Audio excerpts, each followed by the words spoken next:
How to increase karma on Reddit. Welcome to Glitz Sorcerer and let's get right into this video. Now we all know technically how a social media works. It is all about content.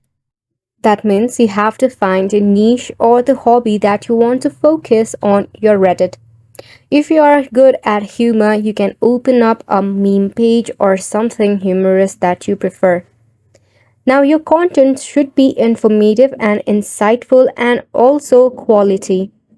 Now, make sure that focus on the originality of the content. The more original the content, that suppose meme or a video, it becomes more interesting, absorbing, and create a post that could gain a lot of karma. For that, you'll be needing some of the audience as well. A helpful tip that if your meme is not as funny as you think you are, Reddit itself will remove the meme or the video on the basis of not enough humor. And yes, I'm not even kidding on this. So make sure to always find your niche and focus on quality content rather than quantity.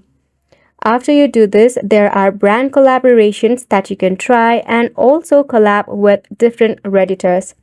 By this way, you'll be able to become king or queen of Reddit. And that's a wrap for the video as well. Thank you so much for tuning in.